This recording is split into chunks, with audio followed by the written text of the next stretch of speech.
ਦੋਸਤੋ ਪੰਜਾਬੀ ਟ੍ਰਿਬਿਊਨ ਦੇ ਰੋਜ਼ਾਨਾ ਪ੍ਰੋਗਰਾਮ ਵੇਲੇ ਦੀ ਗੱਲ ਵਿੱਚ ਤੁਹਾਡਾ ਸਵਾਗਤ ਹੈ। ਮੈਂ ਆਤਿਸ਼ ਗੁਪਤਾ ਤੁਹਾਡੇ ਸਾਹਮਣੇ ਹਾਜ਼ਰ ਹਾਂ ਤੇ ਅੱਜ ਅਸੀਂ ਗੱਲ ਕਰਾਂਗੇ ਭ੍ਰਿਸ਼ਟਾਚਾਰ ਤੇ ਰਾਜਸੀ ਪਾਰਟੀਆਂ ਦਾ ਦੋਗਲਾ ਸਟੈਂਡ। ਸਾਡੇ ਨਾਲ ਇਸ ਬਾਰੇ ਗੱਲਬਾਤ ਕਰਨ ਲਈ ਵਿਸ਼ੇਸ਼ ਤੌਰ ਤੇ ਹਾਜ਼ਰ ਨੇ ਉੱਘੇ ਪੱਤਰਕਾਰ ਸ਼੍ਰੀ ਹਮੀਰ ਸਿੰਘ ਜੀ। ਹਮੀਰ ਜੀ, ਤੁਹਾਡਾ ਬਹੁਤ ਸਵਾਗਤ ਹੈ ਜੀ। ਸ਼ੁਕਰੀਆ ਆਤਿਸ਼। ਹਮੀਰ ਜੀ, ਦਿੱਲੀ ਦੇ ਉਪ ਮੁੱਖ ਮੰਤਰੀ ਮਨੀਸ਼ ਸਿਸੋਦੀਆ ਨੂੰ ਵਿਵਾਦਤ ਆਬਕਾਰੀ ਨੀਤੀ ਦੇ ਮਾਮਲੇ ਦੇ ਵਿੱਚ ਅੱਜ ਸੀਬੀਆਈ ਵੱਲੋਂ ਸੱਦਿਆ ਗਿਆ ਸੀ। ਉਹ ਸੀਬੀਆਈ ਅੱਗੇ ਪੇਸ਼ ਹੋਏ ਨੇ ਤੇ ਉਹਨਾਂ ਦੇ ਸੀਬੀਆਈ ਅੱਗੇ ਪੇਸ਼ ਹੋਣ ਦੇ ਨਾਲ ਹੀ ਆਮ ਆਦਮੀ ਪਾਰਟੀ ਵੱਲੋਂ ਇਸ ਦਾ ਵਿਰੋਧ ਕੀਤਾ ਗਿਆ ਵੀ ਕਿ ਸੀਬੀਆਈ ਨੇ ਉਹਨਾਂ ਨੂੰ ਕਿਉਂ ਸੱਦਿਆ। ਤੇ ਇਸ ਦੇ ਨਾਲ ਹੀ ਦੇਖੀਏ ਵੀ ਕਿ ਅੱਜ ਤਾਂ ਮਨੀਸ਼ ਸਿਸੋਦੀਆ ਨੂੰ ਸੱਦਣ ਦਾ ਵਿਰੋਧ ਹੋਇਆ ਸੀ। ਇਸ ਤੋਂ ਪਹਿਲਾਂ ਕਾਂਗਰਸੀ ਆਗੂ ਵਿਰੋਧ ਕਰਦੇ ਰਹੇ ਨੇ ਵੀ ਕਿ ਉਹਨਾਂ ਦੇ ਆਗੂਆਂ ਨੂੰ ਸੀਬੀਆਈ ਵੱਲੋਂ ਕਿਉਂ ਸੱਦਿਆ ਜਾ ਰਿਹਾ, ਤੰਗ ਪਰੇਸ਼ਾਨ ਕਿਉਂ ਕੀਤਾ ਜਾ ਰਿਹਾ। ਤੇ ਇਸੇ ਤਰ੍ਹਾਂ ਬਾਕੀ ਰਾਜਸੀ ਪਾਰਟੀਆਂ ਦੀ ਗੱਲ ਵੀ ਆਉਂਦੀ ਹੈ। ਤੇ ਗੱਲ ਕਰੀਏ ਤਾਂ ਜਿਸ ਤਰ੍ਹਾਂ ਰਾਜਸੀ ਪਾਰਟੀਆਂ ਆਪਣੇ ਆਗੂਆਂ ਦੀ ਸੱਦਣ ਦੇ ਵਿਰੋਧ ਦੇ ਵਿੱਚ ਜਿਹੜਾ ਹੈਗਾ ਇਸ ਤਰ੍ਹਾਂ ਪ੍ਰਦਰਸ਼ਨ ਕਰਦੇ ਨੇ, ਅਸੀਂ ਜਾਣਨਾ ਚਾਹਾਂਗੇ ਮੌਜੂਦਾ ਸਮੇਂ 'ਚ ਇਹਨਾਂ ਰਾਜਸੀ ਪਾਰਟੀਆਂ ਦੇ ਸਿਆਸੀ ਕਿਰਦਾਰ ਕਿਹੋ ਜਿਹੇ ਨੇ। ਕੀ ਇਹ ਦੂਜੇ 'ਤੇ ਜਿਹੜੀ ਦੂਸ਼ਣਬਾਜ਼ੀ ਕਰਦੇ ਨੇ ਉਹ ਓਨੇ ਹੀ ਖੁਦ ਆਪ ਸਾਫ਼ ਸੁਥਰੇ ਰਹਿ ਰਹੇ ਨੇ? ਅਸਲ ਦੇ ਵਿੱਚ ਪਬਲਿਕਲੀ ਤਾਂ ਹਰ ਪਾਰਟੀ ਇਹੀ ਕਹੂਗੀ ਕਿ ਮੈਂ ਭ੍ਰਿਸ਼ਟਾਚਾਰ ਦੇ ਖਿਲਾਫ ਹਾਂ, ਮਤਲਬ ਅਸੀਂ ਕਰਪਸ਼ਨ ਨਹੀਂ ਕਰਦੇ, ਅਸੀਂ ਠੀਕ ਤਰੀਕੇ ਦੀ ਸਿਆਸਤ ਕਰਦੇ ਹਾਂ। ਪਰ ਆਮ ਆਦਮੀ ਪਾਰਟੀ ਥੋੜ੍ਹਾ ਜ਼ਿਆਦਾ, ਕਿਉਂਕਿ ਅੰਨਾ ਅੰਦੋਲਨ 'ਚੋਂ ਨਿਕਲੀ ਸੀ ਕਿ ਇਹਨਾਂ ਦਾ ਮੁੱਦਾ ਇੱਕ ਨਿਕਾਤੀ ਭ੍ਰਿਸ਼ਟਾਚਾਰ ਖਤਮ ਕਰਨ ਦੀ ਗੱਲ ਸੀ। ਇਸੇ ਕਰਕੇ ਇਹਨੂੰ ਜ਼ਿਆਦਾ ਇਹਦੇ 'ਤੇ ਲੋਕਾਂ ਦਾ ਧਿਆਨ ਹੁੰਦਾ ਵੀ ਭਾਈ ਤੁਸੀਂ ਕਿਵੇਂ ਕਰ ਰਹੇ ਹੋ, ਤੁਸੀਂ ਕਿਵੇਂ ਬਿਹੇਵ ਕਰ ਰਹੇ ਹੋ। ਪਿਛਲੇ ਲੰਮੇ ਸਮੇਂ ਤੋਂ ਇਹ ਵਰਤਾਰਾ ਨਾਰਮਲ ਹੈ ਕਿ ਜਿਹੜਾ ਬੰਦਾ ਲੀਡਰ ਬਣ ਗਿਆ ਜਾਂ ਵੱਡਾ ਅਫਸਰ ਬਣ ਗਿਆ, ਬਹੁਤਿਆਂ ਦੀ ਜਾਇਦਾਦ ਦਿਨ ਦੁੱਗਣੀ ਰਾਤ ਚੌਗਣੀ ਵੱਧਦੀ ਹੈ। ਅਤੇ ਜੇ ਇੰਨੀ ਜਾਇਦਾਦਾਂ ਜਿਹੜੀਆਂ ਤੁਹਾਡੀਆਂ ਪੈਨਸ਼ਨਾਂ ਭੱਤਿਆਂ ਨਾਲ ਨਹੀਂ ਵੱਧਦੀਆਂ, ਇਹ ਕਿਤੋਂ ਨਾ ਕਿਤੋਂ ਕੋਈ ਪੈਸਾ ਆਉਂਦਾ ਕਮਿਸ਼ਨਾਂ 'ਚੋਂ, ਠੇਕਿਆਂ 'ਚੋਂ, ਬਾਕੀਆਂ 'ਚੋਂ, ਉਹ ਇੱਕ ਅਲੱਗ ਗੱਲ ਹੈ। ਹੁਣ ਜਿਹੜੇ ਦੋ ਕੇਸ ਸਾਡੇ ਸਾਹਮਣੇ ਤੁਰੰਤ ਆਏ ਨੇ, ਇੱਕ ਕੇਸ ਇਹ ਆਇਆ ਕਿ ਸੁੰਦਰ ਸ਼ਾਮ ਅਰੋੜਾ ਵਾਲਾ, ਜੀ ਬਿਲਕੁਲ, ਜਿਹੜਾ ਪੰਜਾਬ ਦੀ ਵਿਜੀਲੈਂਸ ਨਾਲ ਸੰਬੰਧਿਤ ਹੈ। ਦੂਜਾ ਕੇਸ ਆਇਆ ਮਨੀਸ਼ ਸਿਸੋਦੀਆ ਦਾ, ਜਿਹੜਾ ਸੀਬੀਆਈ ਨਾਲ ਸੰਬੰਧਿਤ ਹੈ। ਅਤੇ ਇੱਦੋਂ ਪਹਿਲਾਂ ਕੇਸ ਚੱਲਦੇ ਨੇ ਰਾਹੁਲ ਗਾਂਧੀ 'ਤੇ, ਜਦੋਂ ਸੋਨੀਆ ਗਾਂਧੀ ਦਾ ਚੱਲਦਾ ਸੀ, ਜਿਹੜੇ ਦਿਨ ਉਹਨਾਂ ਨੂੰ ਈਡੀ ਬੁਲਾਉਂਦੀ ਸੀ ਉਸ ਦਿਨ ਪੂਰੇ ਦੇਸ਼ ਭਰ ਦੇ ਵਿੱਚ ਕਾਂਗਰਸੀ ਪ੍ਰਦਰਸ਼ਨ ਕਰਦੇ ਸੀ। ਜੀ ਬਿਲਕੁਲ। ਔਰ ਉੱਥੇ ਉਨਾ ਚਿਰ ਦਫ਼ਤਰ ਦੇ ਮੂਹਰੇ ਵੀ ਖੜ੍ਹੇ ਰਹਿੰਦੇ ਸੀ। ਅਤੇ ਆਮ ਆਦਮੀ ਪਾਰਟੀ ਨੇ ਵੀ ਅੱਜ ਇਹੀ ਵਰਤਾਰਾ ਦੇਖਣ ਨੂੰ ਮਿਲਿਆ ਕਿ ਜਦੋਂ ਮਨੀਸ਼ ਸਿਸੋਦੀਆ ਨੂੰ ਸੱਦਿਆ ਗਿਆ ਸੀਬੀਆਈ ਨੇ, ਔਰ ਕੱਲ੍ਹ ਤੋਂ ਲੈ ਕੇ ਕਈ ਕੰਟਰੋਵਰਸ਼ੀਅਲ ਬਿਆਨ ਵੀ ਦਿੱਤੇ। ਕੰਟਰੋਵਰਸ਼ੀਅਲ ਬਿਆਨ ਤਾਂ ਅੱਜ ਕੱਲ੍ਹ ਚੱਲ ਰਿਹਾ ਕੇਜਰੀਵਾਲ ਦਾ ਕਿ ਇਹ ਜਿਹੜਾ ਜੈਨ ਅਤੇ ਮਨੀਸ਼ ਸਿਸੋਦੀਆ, ਜੀ ਇਹ ਤਾਂ ਜੀ ਅੱਜ ਦੇ ਭਗਤ ਸਿੰਘ ਨੇ। ਉਹਦੇ 'ਤੇ ਲੋਕਾਂ ਨੇ ਬੜਾ ਇਤਰਾਜ਼ ਉਠਾਇਆ ਕਿ ਤੁਸੀਂ ਕਰਪਸ਼ਨ ਕੇਸ ਦੇ ਚਾਰਜ 'ਚ ਲੱਗਿਆ ਬੰਦਾ ਸੁਣਵਾਈ ਲਈ ਜਾ ਰਿਹਾ, ਇੱਕ ਜੇਲ੍ਹ 'ਚ ਅਜੇ ਤੱਕ ਜ਼ਮਾਨਤ ਨਹੀਂ ਹੋਈ, ਅਤੇ ਤੁਸੀਂ ਭਗਤ ਸਿੰਘ ਨਾਲ ਤਸਵੀਰ ਉਹਦੀ ਕਿਵੇਂ ਕਰਦੇ ਹੋ। ਇਹ ਇੱਕ ਹਲਕਾਪਣ ਹੈ, ਤੁਹਾਨੂੰ ਪੰਜਾਬ ਦੇ ਸੱਭਿਆਚਾਰ ਨਾਲ, ਉਹਦੇ ਪਿਛੋਕੜ ਨਾਲ ਕੋਈ ਜਾਣਕਾਰੀ ਨਹੀਂ ਹੈ। ਇੱਕ ਤਾਂ ਉਹ ਗੱਲ ਚੱਲ ਰਹੀ ਸੀ। ਦੂਜੀਆਂ ਧਿਰਾਂ ਦੇ ਵਾਂਗ ਹੀ ਇਹਨਾਂ ਨੇ ਪਹਿਲਾਂ ਪੂਰਾ ਇੱਕ ਲਾਮ ਲਸ਼ਕਰ ਤਿਆਰ ਕੀਤਾ, ਵੱਡਾ ਕਾਫਲੇ ਨਾਲ ਸੀਬੀਆਈ ਦਫ਼ਤਰ ਤੱਕ ਮਨੀਸ਼ ਸਿਸੋਦੀਆ ਗਏ, ਫਿਰ ਰਾਜਘਾਟ 'ਤੇ ਵੀ ਗਏ, ਮੱਥਾ ਟੇਕਿਆ। ਫਿਰ ਉਸ ਤੋਂ ਬਾਅਦ ਜਿਹੜਾ ਪ੍ਰਦਰਸ਼ਨ ਲਗਾਤਾਰ ਜਾਰੀ ਸੀ, ਉਹ ਅੰਦਰ ਸੀ ਅਤੇ ਬਾਹਰ ਬਲਕਿ ਸੰਜੇ ਸਿੰਘ ਜਿਹੜੇ ਰਾਜ ਸਭਾ ਦੇ ਵਿੱਚ ਇਹਨਾਂ ਦੇ ਵਿਧਾਇਕ ਦਲ ਦੇ ਆਗੂ ਨੇ, ਉਹਨਾਂ ਨੂੰ ਹਿਰਾਸਤ ਵਿੱਚ ਵੀ ਲਿਆ ਪੁਲਿਸ ਨੇ ਉਸ ਤਰੀਕੇ ਦਾ। ਮਤਲਬ ਇੱਕ ਗੱਲ ਤਾਂ ਇਹ ਕਲੀਅਰ ਹੈ ਕਿ ਤੁਹਾਡੇ ਵਾਲਾ ਬਿਲਕੁਲ ਸਾਫ਼ ਪਹਿਲਾਂ ਹੀ ਬਿਨਾਂ ਕਿਸੇ ਜਾਂਚ ਤੋਂ, ਅਤੇ ਦੂਜੇ ਵਾਲੇ ਸਾਰੇ ਕਰਪਟ ਬਿਨਾਂ ਕਿਸੇ ਜਾਂਚ ਤੋਂ। ਇਹ ਤਰੀਕਾ ਨਹੀਂ ਚੱਲੂਗਾ। ਇਸੇ ਕਰਕੇ ਇੱਕ ਐਲੀਗੇਸ਼ਨ ਵਿਰੋਧੀ ਧਿਰ ਇਹ ਲਾ ਰਹੀ ਹੈ, ਜਿਹੜੇ ਸਾਰੇ ਨੇ, ਪ੍ਰਤਾਪ ਬਾਜਵਾ ਨੇ ਤਾਂ ਚਿੱਠੀ ਵੀ ਲਿਖੀ ਹੈ ਕਿ ਤੁਹਾਡੇ ਫੌਜਾ ਸਿੰਘ ਸਰਾਰੀ ਦੀ ਆਡੀਓ ਆਈ ਹੈ ਜੀ, ਔਰ ਉਹ ਆਡੀਓ ਪਬਲਿਕ ਹੈ, ਜਨਤਕ ਹੈ, ਸਭ ਨੇ ਸੁਣੀ ਹੈ। ਅਤੇ ਪਹਿਲਾਂ ਚੀਫ ਮਿਨਿਸਟਰ ਭਗਵੰਤ ਮਾਨ ਨੇ ਇੱਕ ਆਡੀਓ ਸੁਣ ਕੇ ਆਪਣੇ ਮੰਤਰੀ ਵਿਜੇ ਸਿੰਗਲਾ ਨੂੰ, ਮਤਲਬ ਉਹਦੇ ਤੋਂ ਅਸਤੀਫਾ ਵੀ ਲੈ ਲਿਆ ਅਤੇ ਉਹਨੂੰ ਅਰੈਸਟ ਵੀ ਕਰਾਤਾ ਸੀ, ਉਹਦੇ ਖਿਲਾਫ ਪਰਚਾ ਵੀ ਦਰਜ ਹੋ ਗਿਆ। ਉਦੋਂ ਬਾਅਦ ਵੀ ਪਾਰਟੀ ਨੇ ਨਹੀਂ ਉਹਨੂੰ ਕੱਢਿਆ, ਜ਼ਮਾਨਤ 'ਤੇ ਬਾਹਰ ਹੈ, ਹੁਣ ਉਹ ਸਾਰੇ ਕੰਮ ਉਵੇਂ ਹੀ ਕਰਦਾ। ਮਤਲਬ ਕਿ ਉਹ ਕਰਪਸ਼ਨ ਚਾਰਜ 'ਚੋਂ ਹੁਣ ਪਾਰਟੀ ਨੇ ਮੰਨ ਲਿਆ ਕਿ ਅਜੇ ਨਹੀਂ ਹੈ, ਕੋਈ ਗੱਲ ਨਹੀਂ, ਜਦ ਅਦਾਲਤ ਦੇਖੂਗੀ ਉਦੋਂ ਤੱਕ ਦੇਖਾਂਗੇ ਇਹਦੇ ਖਿਲਾਫ ਕੋਈ ਕਾਰਵਾਈ। ਫਿਰ ਸਰਾਰੀ ਦਾ ਮਾਮਲਾ, ਕਹਿੰਦੇ ਅਸੀਂ ਕਮੇਟੀ ਬਣਾਤੀ। ਕਮੇਟੀ ਕਾਹਦੀ ਬਣਾਤੀ? ਲੋਕਾਂ ਨੂੰ ਤਾਂ ਕੋਈ ਪਤਾ ਨਹੀਂ ਕਿ ਕਿਸੇ ਡੀਜੀਪੀ ਦੀ, ਏਡੀਜੀਪੀ ਨੇ ਦੀ ਅਦਾਲਤ 'ਚ ਕੋਈ SIT ਬਣਾਈ ਹੈ, ਕਾਹਦੀ ਬਣਾਈ ਹੈ। ਕਮੇਟੀ ਕਾਹਦੀ ਬਣਾਤੀ? ਪਾਰਟੀ ਦੀ ਬਣਾਤੀ ਕੋਈ। ਐ ਤਾਂ ਕੱਲ੍ਹ ਨੂੰ ਸਾਰੀਆਂ ਪਾਰਟੀਆਂ ਦੇ ਵਿੱਚ ਲੋਕ ਹੋ ਜਾ ਕਰਨਗੇ, ਆਪਦੀ ਕਮੇਟੀ ਬਣਾ ਕੇ ਉਹ ਬੈਠ ਜਾ ਕਰਨਗੇ, ਤੁਸੀਂ ਇੰਜੋਏ ਕਰਦੇ ਰਹੋ, ਮੰਤਰੀ ਵੀ ਅਤੇ ਬਾਕੀ ਚੀਜ਼ਾਂ ਵੀ। ਇਹ ਵੀ ਕਹੋ ਅਸੀਂ ਐਂਟੀ ਕਰਪਸ਼ਨ ਆ, ਆਪਣੇ ਬੰਦਿਆਂ ਦੇ ਖਿਲਾਫ ਕਾਰਵਾਈ ਵੀ ਕੋਈ ਨਾ ਕਰੋ। ਜਾਂ ਤਾਂ ਸਿੰਗਰੇ ਦੇ ਖਿਲਾਫ ਵੀ ਨਾ ਕਰਦੇ, ਜਾਂ ਇਹਦੇ ਖਿਲਾਫ ਕੀਤੀ ਹੈ ਤਾਂ ਕਿਉਂ ਨਹੀਂ ਫਿਰ ਉਹੀ ਕਾਰਵਾਈ ਜਿਹੜੀ ਉਸ ਪੱਧਰ। ਇਹ ਦੋਗਲਾ ਸਟੈਂਡ ਸਾਡੇ ਸਾਹਮਣੇ ਹੈ। ਔਰ ਇਸੇ ਤਰੀਕੇ ਦੇ ਨਾਲ ਇਹ ਸੁੰਦਰ ਸ਼ਾਮ ਅਰੋੜਾ, ਇਹ ਕਿਹਾ ਜਾ ਰਿਹਾ ਸੀ ਕਿ ਜਦੋਂ ਬੰਦਾ ਸ਼ਾਇਦ ਇੱਧਰੋਂ ਬਚਾਅ ਦੇ ਵਾਸਤੇ ਵੀ BJP 'ਚ ਜਾਂਦਾ, ਉਹ ਬੀਜੇਪੀ ਚਲੇ ਗਏ ਸੇ ਪਹਿਲਾਂ ਪਹਿਲਾਂ ਆਮ ਆਦਮੀ ਪਾਰਟੀ ਦੀ ਸਰਕਾਰ ਨੇ ਬੀਜੇਪੀ ਦੇ ਕਿਸੇ ਆਗੂ ਤੇ ਹੱਥ ਵੀ ਨਹੀਂ ਸੀ ਪਾਇਆ। ਇਹ ਪਹਿਲਾਂ ਹੀ ਹੈ ਸ਼ਾਇਦ, ਉਹ ਲਛਮਣ ਰੇਖਾ ਜਿਹੜੀ ਉਲੰਘੀ ਗਈ ਹੈ। ਉਹਦਾ ਕਾਰਨ ਇਹ ਹੈ ਕਿ ਬੀਜੇਪੀ ਦਿੱਲੀ ਵਾਲੇ ਲੀਡਰਾਂ ਤੇ ਥੋੜ੍ਹਾ ਜਿਹਾ ਸਖਤ ਹੋ ਗਈ, ਸ਼ਾਇਦ ਇਹਦੇ ਕਰਕੇ ਇਹ ਵੀ ਸਕੰਜੇ 'ਚ ਆ ਗਿਆ। ਨਹੀਂ ਤਾਂ ਜ਼ਰੂਰੀ ਨਹੀਂ ਸੀ, ਇੰਨਾ ਸਮਾਂ ਚੱਲ ਰਿਹਾ ਸੀ, ਇੰਨਾ ਸਮੇਂ ਦੀ ਗੱਲ ਹੁੰਦੀ ਤਾਂ ਸਾਡੇ ਸਾਹਮਣੇ ਆ ਸਕਦੀ ਸੀ। ਔਰ ਹੁਣ ਉਹਦੇ 'ਚ ਇਹ ਹੈ ਕਿ ਬੰਦਾ 50 ਲੱਖ ਲੈ ਕੇ ਜਾਂਦਾ ਹੈ ਤੇ ਉਹ ਫਿਰ ਉਹ ਰੋਣ ਧੋਣ ਦੀ ਵੀ ਗੱਲ ਕਰਦਾ ਹੈ ਵੀ ਚਲੋ ਜੀ ਮੇਰੇ ਤੋਂ ਤਾਂ ਪਤਾ ਨਹੀਂ ਕੀ ਹੋ ਗਿਆ। ਇਟ ਮੀਨ ਜੋ ਉਹਦੇ 'ਚੋਂ ਇਹ ਗੱਲ ਜਾਂਦੀ ਹੈ ਕਿ ਉਹ ਗੜਬੜ ਤਾਂ ਹੈ, ਜੋ ਮਰਜ਼ੀ ਹੈ ਕਿੰਨੀ ਨਹੀਂ ਇਹ ਜਾਂਚ 'ਚੋਂ ਆਏਗੀ। ਇਹਦੇ 'ਤੇ ਜਦੋਂ ਬੀਜੇਪੀ ਬਿਆਨ ਦਿੰਦੀ ਆ, ਹੁਣ ਮੈਂ ਹਰਜੀਤ ਗਰੇਵਾਲ ਦਾ ਬਿਆਨ ਸੁਣਿਆ, ਹੋਰ ਦਾ ਤਾਂ ਨਹੀਂ, ਉਹ ਕਹਿੰਦੇ ਅਜੇ ਉਹਨਾਂ ਨੂੰ ਦੋਸ਼ੀ ਨਹੀਂ ਕਹਿ ਸਕਦੇ, ਅਜੇ ਕਰਪਟ ਨਹੀਂ ਕਹਿ ਸਕਦੇ ਜਿੰਨਾ ਚਿਰ ਅਦਾਲਤ ਸਾਬਤ ਨਹੀਂ ਕਰਦੀ। ਫਿਰ ਬਾਕੀਆਂ ਬਾਰੇ ਵੀ ਇਹੀ ਕਿਹਾ ਕਰੋ ਕਿ ਜਿੰਨਾ ਚਿਰ ਅਦਾਲਤ ਸਾਬਤ ਨਹੀਂ ਕਰਦੀ ਉਹਨਾਂ ਚਿਰ ਅਸੀਂ ਇਹ ਕਰਾਂਗੇ। ਇਹੀ ਹਾਲ ਕਾਂਗਰਸੀਆਂ ਦਾ। ਕਾਂਗਰਸੀ ਜਦੋਂ ਆਮ ਆਦਮੀ ਪਾਰਟੀ ਦੇ ਸਿਸੋਦੀਆ ਨੂੰ ਸਮਣ ਜਾਂ ਜੈਨ ਅੰਦਰ ਜਾਂਦਾ ਹੈ, ਉਦੋਂ ਵੈਲਕਮ ਕਰਦੇ ਨੇ ਵੀ ਇਹ ਕਰਪਟ ਨੇ, ਇਹ ਉਦੋਂ ਵੀ ਕਰਪਟ ਨੇ, ਤੇ ਜਦੋਂ ਆਪਦੇ ਜਾਂਦੇ ਨੇ ਉਹ ਕਹਿੰਦੇ ਇਹ ਕਰਪਟ ਨਹੀਂ ਹੈ, ਅਜੇ ਤੱਕ ਸਾਬਤ ਨਹੀਂ ਹੋਇਆ। ਮਤਲਬ ਇਹ ਦੋਗਲਾ ਕਿਰਦਾਰ ਜਿਹੜਾ ਹੁੰਦਾ ਹੈ ਵੱਖ-ਵੱਖ ਪੋਲੀਟੀਕਲ ਧਿਰਾਂ ਦਾ, ਇਹ ਲੋਕਾਂ 'ਚ ਭਰੋਸਾ ਪੈਦਾ ਨਹੀਂ ਕਰਦਾ ਕਿ ਤੁਸੀਂ ਕੋਈ ਕਰਪਸ਼ਨ ਦੇ ਬਾਰੇ 'ਚ ਗੱਲ ਕਰਦੇ ਹੋ। ਤੁਸੀਂ ਤਾਂ ਇਹੀ ਗੱਲ ਕਰਦੇ ਹੋ ਕਿ ਜੇ ਆਪਣਾ ਹੈ ਤਾਂ ਉਹਨੂੰ ਮਤਲਬ ਲੁਕੋ ਲਓ, ਤੇ ਜੇ ਬੇਗਾਨਾ ਹੈ ਉਹਨੂੰ ਜਗ ਜ਼ਾਹਰ ਕਰ ਦਿਓ ਕਿਸੇ ਵੀ ਰੂਪ ਦੇ ਵਿੱਚ। ਬੀਜੇਪੀ 'ਤੇ ਬੜਾ ਇਲਜ਼ਾਮ ਲੱਗ ਰਿਹਾ ਕਿ ਤੁਸੀਂ ਦੇਖੋ ਇਹ ਕਰ ਰਹੇ ਹੋ, ਜਿਹੜੇ ਬੰਦੇ ਬੀਜੇਪੀ ਚਲੇ ਗਏ ਪੂਰੇ ਦੇਸ਼ ਦੇ ਵਿੱਚ ਇੱਕ ਅੱਧੇ ਕੇਸ ਨੂੰ ਛੱਡ ਕੇ, ਉਹਨਾਂ ਤੋਂ ਈਡੀ ਤੇ ਸੀਬੀਆਈ ਪੁੱਛਗਿੱਛ ਕਿਉਂ ਨਹੀਂ ਕਰਦੀ, ਜਦ ਕਿ ਉਹੀ ਕੇਸ ਨੇ ਜਦੋਂ ਵਿਰੋਧੀ ਧਿਰ 'ਚ ਸੀਗੇ ਉਹਨਾਂ ਦੇ ਮਗਰ ਲੱਗੀ ਸੀ। ਦੂਜਾ ਮਾਮਲਾ ਤੁਸੀਂ ਇੱਥੇ ਇਹ ਕਹਿ ਰਹੇ ਹੋ ਕਿ ਇਹ ਗਲਤ ਕਰ ਰਹੇ ਨੇ ਕੇਜਰੀਵਾਲ ਜਾਂ ਬਾਕੀ ਹੈ। ਲਖੀਮਪੁਰ ਖੀਰੀ ਦਾ ਮਾਮਲਾ ਬੜਾ ਕਲੀਅਰ ਗੱਲ ਹੈ, ਜਿਹਨੇ ਕਿਸਾਨ ਕੁਚਲੇ ਤੇ ਬਾਕੀ ਬੰਦੇ ਮਾਰੇ, ਤੇ ਉਹਦਾ ਫਾਦਰ ਜਿਹੜਾ ਹੈ ਉਹ ਯੂਨੀਅਨ ਹੋਮ ਮਿਨਿਸਟਰ ਬਣਿਆ ਹੀ ਹੋਇਆ। ਇੰਨਾ ਵੀ ਅਖਲਾਕ ਨਹੀਂ ਕਿ ਤੁਸੀਂ ਉਹਨੂੰ ਅਸਤੀਫਾ ਲੈ ਲੈਂਦੇ, ਚਲੋ ਇੱਕ ਜਦ ਤੱਕ ਖਤਮ ਹੋ ਜਾਂਦਾ ਉਹ ਮੁਕੱਦਮਾ, ਚਾਹੇ ਸਜ਼ਾ ਹੁੰਦੀ ਚਾਹੇ ਬਰੀ ਹੁੰਦੇ, ਉਸ ਤੋਂ ਬਾਅਦ ਰੱਖ ਲੈਂਦੇ ਜੇ ਰੱਖਣਾ ਸੀ। ਮਤਲਬ ਇਹ ਕਿਤੇ ਵੀ ਕੋਈ ਨਾ ਅਖਲਾਕ। ਪਹਿਲਾਂ ਬੀਜੇਪੀ ਕਹਿੰਦੀ ਹੁੰਦੀ ਸੀ ਪਾਰਟੀ ਵਿਦ ਡਿਫਰੈਂਸ, ਅਸੀਂ ਇੱਕ ਅਲੱਗ ਪਾਰਟੀਆਂ ਵਿਚਾਰਧਾਰਾ ਦੀ, ਫਿਰ ਆਪ ਕਹਿੰਦੀ ਹੁੰਦੀ ਸੀ ਅਸੀਂ ਬਦਲਾਅ ਵਾਲੀ ਪਾਰਟੀਆਂ। ਕਾਂਗਰਸ ਕਿਉਂਕਿ ਪੁਰਾਣੀ ਸੱਤਾ ਚੋਣ ਕਰਕੇ ਤਾਂ ਕਿਹਾ ਹੀ ਗਿਆ ਸੀ ਇਹ ਤਾਂ ਥੋਰੋਲੀ ਕਰਪਟ ਹੋ ਗਈ। ਇਹ ਸਾਰੇ ਮਾਮਲਿਆਂ ਦੇ ਵਿੱਚ ਹੀ ਇਹ ਗੜਬੜ ਜਿਹੜੀ ਓਵਰਆਲ ਦਿਖਾਈ ਦੇ ਰਹੀ ਹੈ। ਅਜੇ ਇੱਕ ਕਿਰਦਾਰ ਵਾਲੀਆਂ ਪਾਰਟੀਆਂ ਜਾਂ ਇੱਕ ਫਿਲਾਸਫੀ ਕਰੀ ਖੜਨ ਵਾਲੀਆਂ ਪਾਰਟੀਆਂ, ਸੋਸ਼ਲ ਮਿਆਰਾਂ ਨੂੰ ਮੰਨਣ ਵਾਲੀਆਂ ਪਾਰਟੀਆਂ ਪਤਾ ਨਹੀਂ ਕਦ ਸਾਡੇ ਦੇਖਣ ਨੂੰ ਮਿਲਣਗੀਆਂ, ਪਰ ਅਜੇ ਤੱਕ ਨਹੀਂ। ਜੀ ਹਮੀਰ ਜੀ, ਜਦੋਂ ਆਪਾਂ ਗੱਲ ਕਰਦੇ ਹਾਂ ਸਿਆਸੀ ਪਾਰਟੀਆਂ ਦੀ, ਤਾਂ ਦੇਸ਼ ਦੀ ਸਭ ਤੋਂ ਪੁਰਾਣੀ ਸਿਆਸੀ ਪਾਰਟੀ ਕਾਂਗਰਸ, ਜੋ ਕਿ ਸਾਲ 2014 ਤੋਂ ਬਾਅਦ ਲਗਾਤਾਰ ਪਹਿਲਾਂ ਕੇਂਦਰ ਦੇ ਵਿੱਚੋਂ ਫਿਰ ਇੱਕ ਤੋਂ ਬਾਅਦ ਇੱਕ ਸੂਬਿਆਂ ਦੇ ਵਿੱਚੋਂ ਵੀ ਆਪਣੀ ਥਾਂ ਜਿਹੜੀ ਹੈਗੀ ਆ ਉਹ ਗਵਾਉਂਦੀ ਜਾ ਰਹੀ ਹੈ, ਤੇ ਅੱਜ ਇੱਕਾ ਦੁੱਕਾ ਸੂਬਿਆਂ ਤੱਕ ਹੀ ਜਿਹੜੀ ਸਿਮਟ ਕੇ ਰਹਿ ਚੁੱਕੀ ਹੈ। ਤੇ ਉਸੀ ਕਾਂਗਰਸ ਪਾਰਟੀ ਦੇ ਕੌਮੀ ਪ੍ਰਧਾਨ ਲਈ ਚੋਣਾਂ ਚੱਲ ਰਹੀਆਂ ਨੇ, ਵੋਟਿੰਗ ਹੋ ਰਹੀ ਹੈ। ਅੱਜ ਮਲਿਕਾ ਅਰਜੁਨ ਖੜਗੇ ਤੇ ਸ਼ਸ਼ੀ ਥਰੂਰ ਚੋਣ ਮੈਦਾਨ 'ਚ ਉਤਰੇ ਹੋਏ ਨੇ।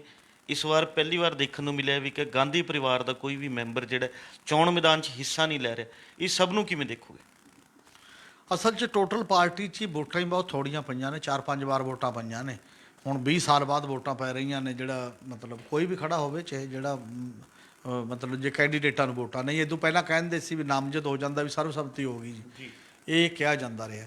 ਔਰ ਇਹਦੇ ਵਿੱਚ ਹੁਣ ਦੋ ਪਲੇਅਰ ਨੇ, ਇੱਕ ਤਾਂ ਖੜਗੇ ਨੇ, ਮਲਿਕਾ ਅਰਜੁਨ ਖੜਗੇ ਜਿਹੜੇ ਬਜ਼ੁਰਗ ਨੇ, ਪੁਰਾਣੇ ਕਾਂਗਰਸੀ ਨੇ, 80 ਸਾਲ ਦੀ ਉਮਰ ਹੈ। ਦੂਜਾ ਸ਼ਸ਼ੀ ਥਰੂਰ ਨੇ ਜਿਹੜੇ UNO 'ਚ ਰਹੇ ਨੇ ਤੇ ਨੋਰਮਲੀ ਨਵੀਂ ਜਨਰੇਸ਼ਨ ਨਾਲ ਆਪਣੇ ਆਪ ਨੂੰ ਕਰਦੇ ਨੇ ਕਿ ਦੁਨੀਆ ਘੁੰਮੇ ਨੇ, ਪੜ੍ਹੇ ਲਿਖੇ ਨੇ, ਕਿਤਾਬਾਂ ਲਿਖੀਆਂ ਨੇ, ਤੇ ਉਹ ਆਪਣੇ ਆਪ ਨੂੰ ਕਹਿੰਦੇ ਵੀ ਇਹੀ ਨੇ ਕਿ ਮੈਂ ਤਬਦੀਲੀ ਦਾ ਗੱਲ ਕਰਦਾ ਤੇ ਉਹ ਸਥਾਪਤੀ ਦੀ ਗੱਲ ਕਰਦੇ ਨੇ। ਪਰ ਪਿਛਲੇ ਤਰ੍ਹਾਂ ਦਾ ਜਿਹੜਾ ਦੌਰ ਚੱਲਿਆ ਓਵਰਆਲ, ਮਤਲਬ ਉਹਦੇ 'ਚ ਸ਼ਸ਼ੀ ਥਰੂਰ ਨੇ ਗਿਲਾ ਬਾਰ-ਬਾਰ ਕੀਤਾ ਕਿ ਜੇ ਮਲਿਕਾ ਅਰਜੁਨ ਖੜੇ ਜਿਹੜਾ ਅਧਿਕਾਰਤ ਕੈਂਡੀਡੇਟ ਬਣ ਗਿਆ ਗਾਂਧੀ ਪਰਿਵਾਰ ਦਾ, ਤਾਂ ਫਿਰ ਦੂਜਾ ਇੱਕ ਹੋ ਗਿਆ ਆਟੋਮੈਟਿਕਲੀ ਇੱਕ ਲੈਵਲ ਪਲੇਇੰਗ ਫੀਲਡ ਨਹੀਂ ਹੈ, ਮਤਲਬ ਬਰਾਬਰਤਾ ਦਾ ਮੁਕਾਬਲਾ ਨਹੀਂ ਹੈ। ਉਹਨੇ ਇਹ ਵੀ ਕਈ ਵਾਰ ਇਤਰਾਜ਼ ਉਠਾਇਆ ਕਿ ਜਿਹੜੇ ਉਹਨਾਂ ਦੇ ਐਡਰੈਸ ਨੇ, ਡੈਲੀਗੇਟਾਂ ਦੇ ਨੰਬਰ ਨੇ, ਉਹ ਵੀ ਪ੍ਰੋਪਰ ਸਮੇਂ 'ਤੇ ਨਹੀਂ ਦਿੱਤੇ ਗਏ ਤੇ ਕੁਝ ਉਹਦੇ 'ਚੋਂ ਗਲਤ ਵੀ ਨੇ। ਹਾਲਾਂਕਿ ਚਾਹੀਦਾ ਇਹ ਸੀ ਮੇਰੇ ਖਿਆਲ ਓਵਰਆਲ ਪਾਰਟੀ ਨੂੰ, ਜਦੋਂ ਚੋਣਾਂ ਹੋਣੀਆਂ ਨੇ, ਚੋਣਾਂ ਦੇ ਵਿੱਚ ਇੱਕ ਜਿਹੜਾ ਅਥਾਰਟੀ ਬਣਦੀ ਹੈ ਇਲੈਕਸ਼ਨ ਕਰਾਉਣ ਵਾਲੀ, ਉਹ ਹਰ ਸੂਬੇ ਦਾ ਇਕੱਠ ਕਰਦੀ, ਦੋਨੇ ਕੈਂਡੀਡੇਟਾਂ ਨੂੰ ਕਹਿ ਦਿੰਦੀ ਕਿ ਤੁਸੀਂ ਦੋਨੋਂ ਆਪੋ ਆਪਣੀ ਗੱਲ ਰੱਖ ਲਓ ਇਹਨਾਂ ਦੇ ਸਾਹਮਣੇ ਇਕੱਠੇ। ਇੱਕ ਵਧੀਆ ਮਤਲਬ ਤਰੀਕਾ ਹੁੰਦਾ ਇਹ, ਪੂਰੇ ਦੇਸ਼ 'ਚ ਘੁੰਮਦੇ। ਵੈਸੇ ਤਾਂ ਜਨਰਲ ਚੋਣਾਂ ਦੇ ਵਿੱਚ ਵੀ ਜਿਵੇਂ ਤਾਂ ਜਿਹੜੀਆਂ ਜਨਤਕ ਚੋਣਾਂ ਨੇ ਅਮਰੀਕਾ ਦੇ ਰਾਸ਼ਟਰਪਤੀ ਜਾਂ ਹੋਰ, ਉਹ ਬਹਿ ਕੇ ਸਭ ਦੇ ਸਾਹਮਣੇ ਡਿਬੇਟ ਕਰਦੇ ਨੇ ਨਾ ਮੁੱਦਿਆਂ 'ਤੇ। ਇਹ ਆਪਦੇ ਅੰਦਰੋਂ ਤਾਂ ਕਰ ਹੀ ਸਕਦੇ ਸੀ, ਜਿੰਨੇ ਡੈਲੀਗੇਟ ਪੰਜਾਬ ਦੇ, ਹਰਿਆਣੇ ਦੇ ਤੇ ਯੂਟੀ ਦੇ ਨੇ, ਚੰਡੀਗੜ੍ਹ 'ਚ ਇਕੱਠੇ ਕਰਕੇ, ਤਾਂ ਦੋਨੋਂ ਕੈਂਡੀਡੇਟ ਆਪਦੇ ਆਪ ਕਿਉਂ ਜਾਣ, ਦੋਨੇ ਇਕੱਠੇ ਜਾਣ, ਉਹ ਆਪਣੀ ਗੱਲ ਦੱਸੇ ਮੈਂ ਪਾਰਟੀ ਨੂੰ ਕੀ ਕਰਨਾ ਚਾਹੁੰਦਾ, ਉਹ ਆਪਣੀ ਗੱਲ ਦੱਸੇ, ਜਿਹੜਾ ਚੰਗਾ ਲੱਗੇ ਵੋਟ ਪਾ ਦੇ। ਇਸ ਲਈ ਜਿਹੜੇ ਡੈਮੋਕ੍ਰੈਟਿਕ ਪ੍ਰੋਸੈਸ ਹੈ ਉਹ ਤਾਂ ਨਹੀਂ ਉਹ ਜਿਹਾ ਸ਼ਾਨਦਾਰ ਮਤਲਬ ਜਿਹੋ ਜਿਹੀ ਦੀ ਉਮੀਦ ਕੀਤੀ ਜਾਣੀ ਚਾਹੀਦੀ ਹੈ ਕਿ ਜੇ ਪਾਰਟੀਆਂ ਨੇ ਉਸ ਪੱਧਰ ਦੇ ਉੱਤੇ ਬਰਾਬਰ ਦਾ ਮਾਹੌਲ ਦੇਣਾ ਹੈ ਜਾਂ ਬਰਾਬਰ ਦੀ ਗੱਲ ਉਸ ਲੈਵਲ ਤੇ ਕਰਨੀ ਹੈ। ਪਰ ਫਿਰ ਵੀ ਕਿਉਂਕਿ ਨਾਂ ਨਾਲੋਂ ਇੱਕ ਵੋਟਾਂ ਪਈਆਂ ਨੇ, ਡੈਲੀਗੇਟ ਨੂੰ ਵੀ ਇਹ ਲੱਗ ਰਿਹਾ ਕਿ ਆਪਾਂ ਵੋਟ ਚਾਹੇ ਕਿਸੇ ਦੇ ਕਹੇ 'ਤੇ ਹੀ ਪਾਉਣੀਆਂ ਨਹੀਂ ਪਾਉਣੀਆਂ। ਮੈਂ ਅੱਜ ਹਾਂ ਜਿਵੇਂ 9,000 ਤੋਂ ਉੱਪਰ ਡੈਲੀਗੇਟ ਹੈ ਪੂਰੇ ਦੇਸ਼ ਦੇ ਵਿੱਚ ਕਾਂਗਰਸ ਪਾਰਟੀ ਦਾ। ਜੇ ਪੰਜਾਬ ਦੀ ਉਹ ਗੱਲ ਲਾਈਏ ਲਗਭਗ ਐਵਰੇਜ ਇੱਕ ਹਲਕੇ 'ਚੋਂ 2 ਡੈਲੀਗੇਟ ਮੰਨੇ ਜਾਂਦੇ ਨੇ। 117 ਹਲਕੇ ਨੇ, 234 ਦੇ ਕਰੀਬ ਡੈਲੀਗੇਟ ਜੇਕਰ ਹੈਗੇ ਨੇ, ਤਾਂ ਇਟ ਮੀਨ ਬਹੁਤ ਥੋੜ੍ਹੇ ਚੁਣੇ ਹੋਏ ਬੰਦੇ ਇੱਕ ਉਹਨੂੰ ਆਪਦੇ ਪ੍ਰਧਾਨ ਨੂੰ ਚੁਣਨਗੇ। ਨਤੀਜਾ ਮਤਲਬ ਬੁੱਧਵਾਰ ਨੂੰ ਸਾਹਮਣੇ ਆਉਣਾ ਹਜੇ ਕੀ ਨਤੀਜਾ ਹੁੰਦਾ। ਨਤੀਜਾ ਵੈਸੇ ਨਾਰਮਲੀ ਅੱਜ ਤੱਕ ਜਿਹੜੇ ਬਾਕੀ ਕਾਂਗਰਸੀਆਂ ਨੂੰ ਵੀ ਤੇ ਆਲੇ ਦੁਆਲੇ ਵੀ ਪਤਾ ਹੀ ਹੈ ਕਿ ਆਮ ਤੌਰ 'ਤੇ ਜਿਹੜਾ ਗਾਂਧੀ ਫੈਮਿਲੀ ਦੇ ਸਪੋਰਟਡ ਕੈਂਡੀਡੇਟ ਹੈ ਖੜ ਗਏ।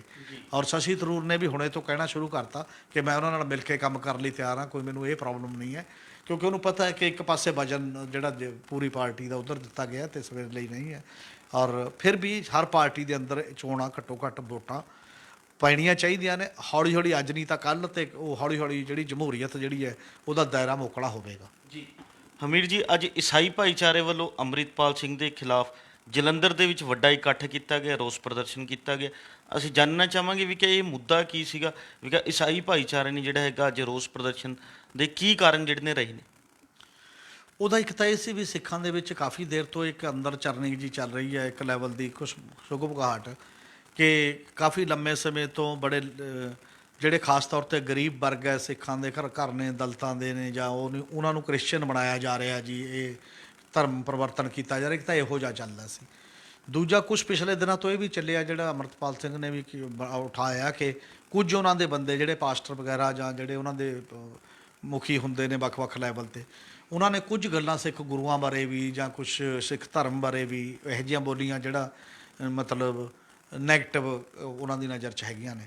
ਇਸ ਲਈ ਉਹਨੇ ਸਖਤ ਬਿਆਨ ਦਿੱਤੇ। ਪਹਿਲਾਂ ਬਿਆਨ ਤਾਂ ਜਥੇਦਾਰ ਅਕਾਲ ਤਖਤ ਨੇ ਵੀ ਦਿੱਤਾ, ਕਾਰਜਕਾਰੀ ਜਥੇਦਾਰ ਨੇ, ਸ਼੍ਰੋਮਣੀ ਕਮੇਟੀ ਨੇ ਵੀ ਇਹਦੇ 'ਤੇ ਗੱਲ ਕੀਤੀ, ਬਾਕੀ ਨੇ ਵੀ ਇੱਕ ਮਤਾ ਵੀ ਸ਼੍ਰੋਮਣੀ ਕਮੇਟੀ 'ਚ ਜਿਹੜਾ ਉਹ ਇਕੱਠ ਸੀ ਪਿਆ ਸੀਗਾ ਕਿ ਸਾਨੂੰ ਇਹਨਾਂ ਗੱਲਾਂ ਦਾ ਧਿਆਨ ਰੱਖਣਾ ਚਾਹੀਦਾ, ਖਾਸ ਤੌਰ 'ਤੇ ਬਾਰਡਰ ਏਰੀਏ 'ਚ ਇੱਧਰ ਉੱਧਰ।